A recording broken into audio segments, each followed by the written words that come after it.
reaction, quick response of the local governments has minimized the casualty rate.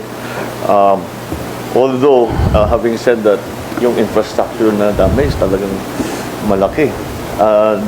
There's agricultural damage as well, but the more difficult one to fix will be the infrastructure damage. The bridges, the approaches, the roads, all of this infrastructure that we have seen, that kasi naman it was built, hindi dinadaanan ng bagyo na hindi dinadaanan ng tubig dati yan eh. Kaya it was built to the conditions that existed before.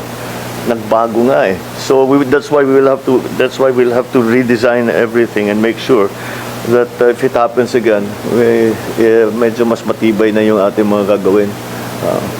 All right. Okay, yes. Mr. President, I was supposed to do the response, but luckily nasalo na ako ng OCD.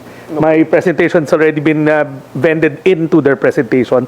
But Mr. President, three things na paulit-ulit ko kasi sa ways forward ng mga governors and yung family food packs. And based on your instruction, lagi yun yung priority.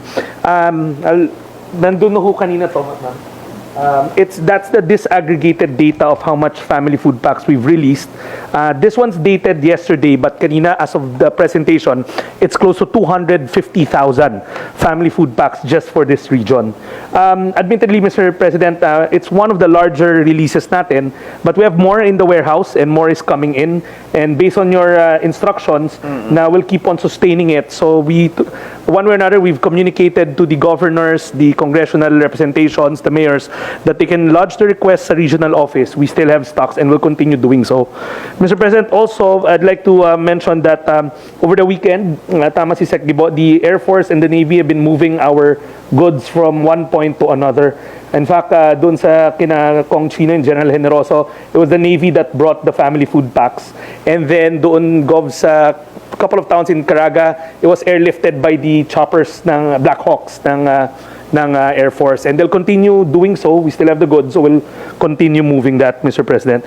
Number two, Mr. President, the mention of the emergency cash transfer, yes, which we've also instructed na people will have to move from food to cash. Yes. So as mentioned, the Davao del Norte group has already submitted their list.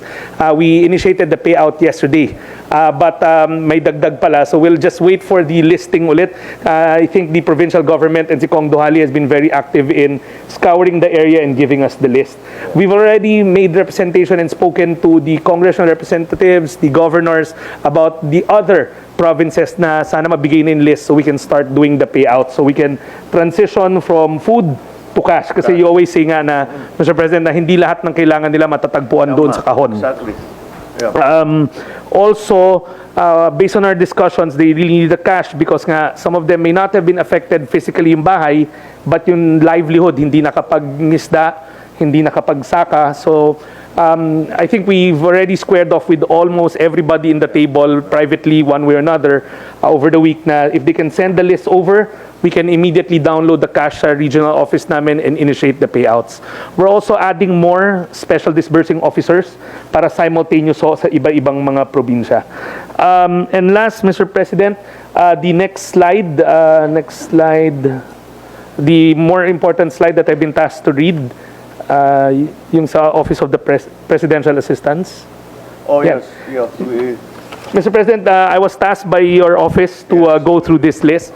So for the information of the governors and the affected LGUs, on top of the emergency cash transfer, hiwalay huto, our President has authorized the release from his Presidential Social Fund a total amount of 265 million. And the breakdown are as follows. The province of Davao del Norte will get 30 million. The province of Davao Oriental will get 30 million. The province of Agusan del Sur will get 30 million. The province of Davao de Oro will get 30 million. The province of Surigao del Sur will get 25 million. The province of Maguindanao del Sur, 25 million. Davao City, 20 million. Butuan City, 20 million. Province of Davao Occidental, 20 million. The province of Agusan del Norte, 15 million. The province of Cotabato, 10 million. and the province of Bukidnon, 10 million, to sum up 265 million. So for the information of the governors, the President has authorized the immediate release of the presidential assistance from his Presidential Social Civic Fund on top of the emergency cash assistance that he has also authorized. So the President has instructed us to mobilize food and cash immediately. Thank you, Mr. President. I think quick action, quick response of the local governments has minimized the casualty rate. Although, having said that, yung infrastructure na damage talagang malaki.